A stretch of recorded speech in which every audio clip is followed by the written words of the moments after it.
নমস্কার বন্ধুরা, এই গরমে শরীর সুস্থ রাখতে বানিয়ে নিন দারুণ সুস্বাদু নিরামিষ লাউ শুক্তো। এটা তেতো ছাড়াই খেতে কিন্তু অপূর্ব হয়। গরম ভাতে প্রথম ভাতে কিন্তু এর কোনো তুলনাই হয় না। তাহলে চলুন দেখে নিই কীভাবে লাউ শুক্তো বানাবেন।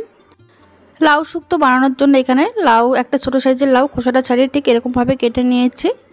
এবার দেখুন এখানে একটা প্রেসার কুকার নিয়ে নিচ্ছি। প্রেসার কুকারের মধ্যে লাউগুলো আমি দিয়ে দেবো।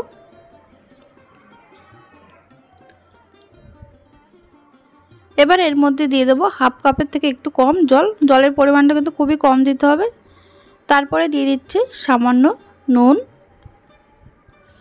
এবার এটা ঢাকনা আটকে আমি গ্যাসে বসিয়ে মিডিয়াম টু হাই আছে এটা একটা সিটি দিয়ে নেব।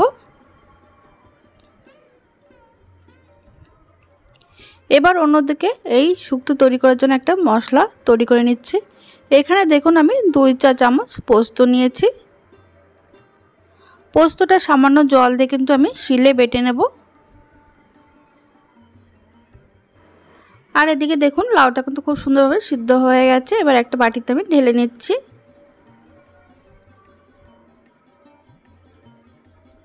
লাউটা কিন্তু পুরোপুরি ঘেটে যায়নি, দেখুন কত সুন্দর সিদ্ধ হয়েছে। এবার এই শুক্তোর জন্য একটা ভাজা মশলা তৈরি করে নেব। গ্যাসে একটা তরকা প্যান বসিয়েছি, তার মধ্যে দিয়ে দিলাম আমি 1 চামচ পাঁচফোড়ন। গ্যাসের ফ্লেম লোতে রেখে এই পাঁচফোড়নটা ভেজে নেব।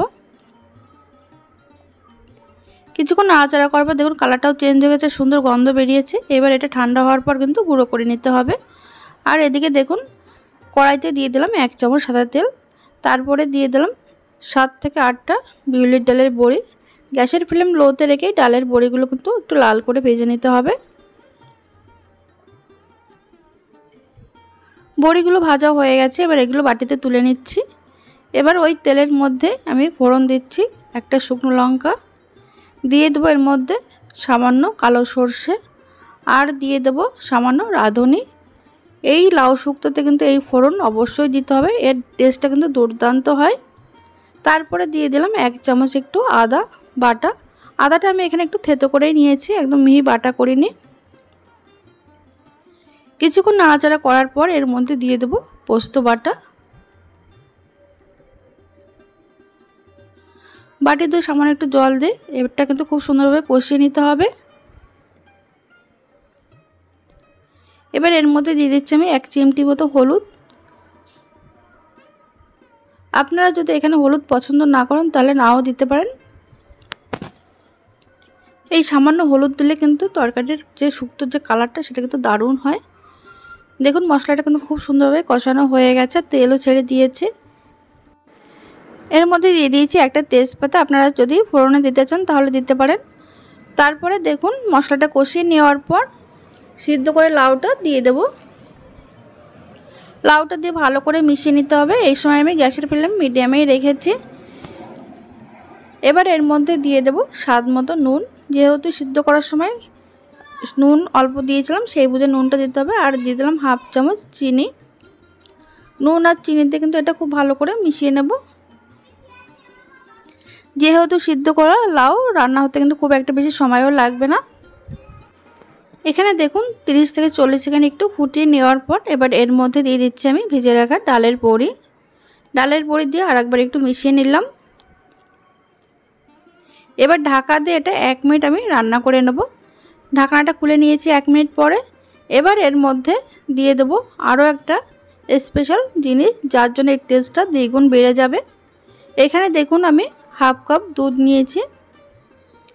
আপনাদের হাতের কাছে যদি এমনি দুধ না থাকে কাঁচা দুধ, তাহলে আপনারা এখানে আমুলের দুধ একটু গরম জলে গুলে নিতে পারেন। আর এর মধ্যে আমি 1 চামচ ময়দা মিশিয়ে দিয়েছি, যাতে করে দুধটা কেটে না যায়। উষ্ণ গরম থাকা অবস্থায় কিন্তু ময়দাটা একটু মিশিয়ে নিতে হবে দুধের সঙ্গে। দুধটা দিয়ে ভালো করে মিশিয়ে নেব। তারপরে 1 মিনিট একটু ফুটিয়ে নিতে হবে। এটা 1 মিনিট ফুটিয়ে নেওয়ার পর এবার এর মধ্যে দিয়ে দেবো সেই পাঁচফোড়ন, যেটা আগেই ভেজে রেখেছিলাম, সেটা কিন্তু গুঁড়ো করে নিয়েছি। এবার সবটা পাঁচফোড়ন গুঁড়ো দিয়ে দেওয়ার পর ভালো করে মিশিয়ে নিতে হবে। তারপরে কিন্তু পাঁচফোড়ন গুঁড়ো দেওয়ার পরে কিন্তু ফোটানো যাবে না, তাহলে কিন্তু তেতো হয়ে যাবে। তারপরে দিয়ে দিলাম আমি হাফ চামচ ঘি। ঘি যদি আপনারা পছন্দ না করেন তাহলে নাও দিতে পারেন। তারপরে গ্যাসটা অফ করে ভালো করে মিশিয়ে এটা ঢাকা দিয়ে 2 মিনিট রেখে দিলে একদম রেডি হয়ে গেছে গরম ভাতে প্রথম পাতে খাওয়ার জন্য লাউ শুক্তো। তাহলে বন্ধুরা ভিডিওটি ভালো লাগলে লাইক কমেন্ট শেয়ার করতে ভুলবেন না, আর চ্যানেলটিকে সাবস্ক্রাইব করে পাশে থাকবেন। ধন্যবাদ।